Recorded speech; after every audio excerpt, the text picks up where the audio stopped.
Good morning. I'm in Evergreen, Colorado today, and in Evergreen and in Colorado they love four-wheel drives and four-wheel driving and getting off-road.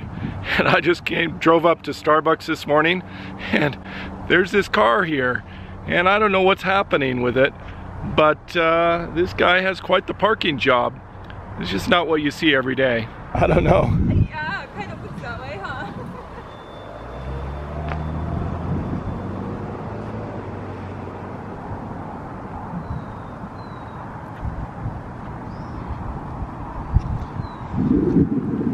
I have absolutely no idea what's going on there.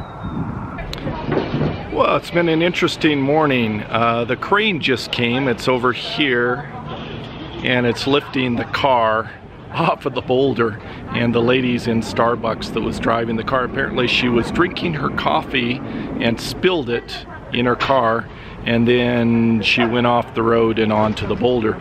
But when the crane lifted the car off the boulder, it knocked out all of the electricity and power for this entire shopping complex, including Starbucks. So the internet just went down, all of the lights went out, and all the machines quit working in Starbucks, and everything else is out of power here as well. Qdoba and bicycle shops, everything. So it's quite the adventure this morning. It is an interesting day at Starbucks. They are closing down. They have no idea when we're going to get power again. They have chairs over here blocking off the drive-through. They have employees standing outside waving people away because everyone wants to come to Starbucks today. I've mentioned a few times before that each day I'm trying to choose an interesting walk to prepare for the Camino. In September I'm walking for 3 weeks, about 3 hours a day from Porto in Portugal up to Santiago in Spain. So today I've just chosen to go walk around Evergreen Lake, and this is the Evergreen Lake Trail, and I'm parked here in a parking lot, and it's pretty gorgeous here. They have a little sitting area over here, a waterfall behind me which you can probably hear, and then a little bridge. So I'm going to walk across this bridge up past the waterfall and around this beautiful little scenic lake on the edge of Evergreen.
I'm about halfway around the lake now. You can get a great view of the lake from this vantage point up here.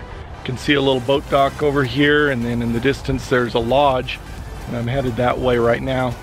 Then across on the other side there's a little resort, and back this way you can see the dam and where I began over here.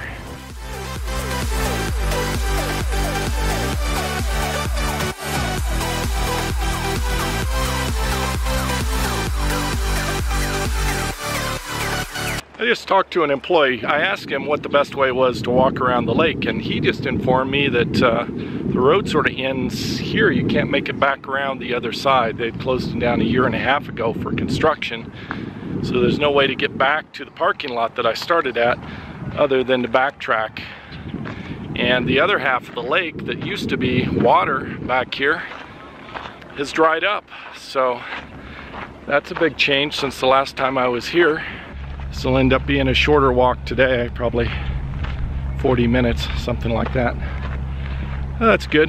Get a little bit of workout each day, breathing a little bit harder, some practice, breaking in my shoes.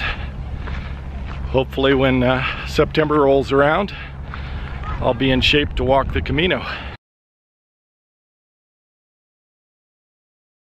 It's time to start on removing the yellow fiberglass insulation from my ceiling, and I've done my best to read online for safety tips.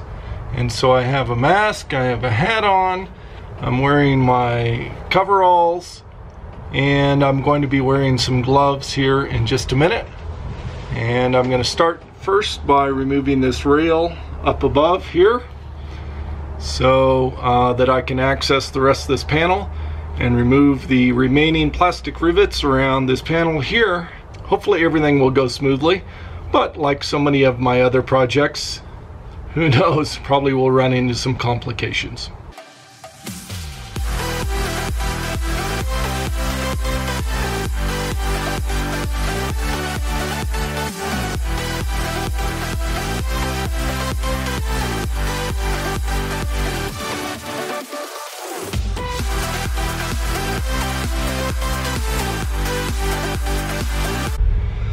Okay, I've got all the rivets removed from this first panel here.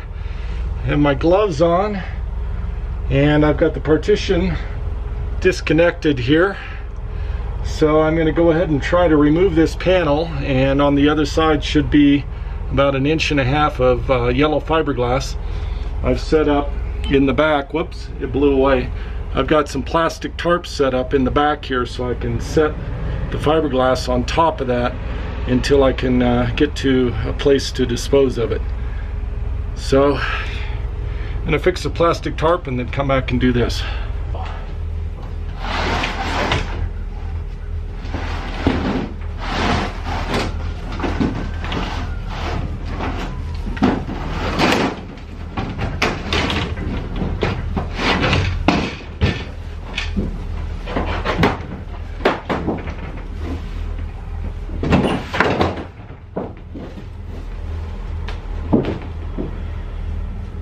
Oops, I've got one left.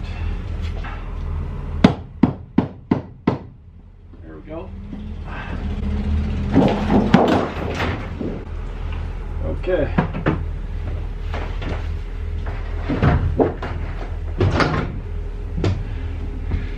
And there it is. I'll show you what it looks like. It's not what I was expecting. There's just 2 sheets of very, very thin fiberglass here.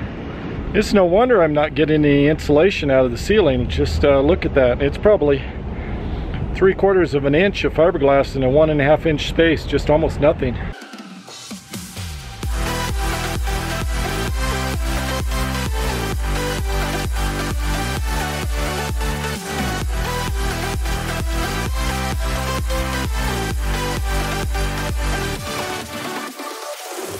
Well, the second panel is out. You can see what the structure underneath looks like. It's like there's a center support about 1.5 inches, probably every 2 feet. I've got to measure that. Maybe it's every 18 inches. Then a thick board, or a thick support here. And check out this insulation.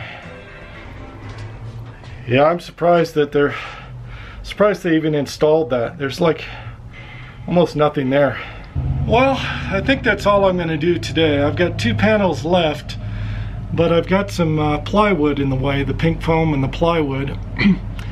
And I'm just starting to feel a little bit weak and dizzy, so I think that's all I'm going to do today. I'm not in a huge rush to get it done. So here in another day or 2, I'll finish pulling out the other panels and then figure out cutting holes for the max fans that I've got to go in.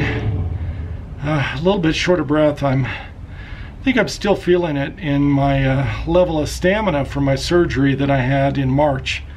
It's just, I don't have quite the strength of what I used to.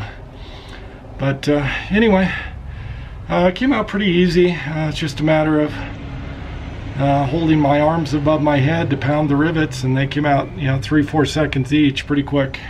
That's all I have for this episode. Thank you for watching. Savor the moment. See you next episode.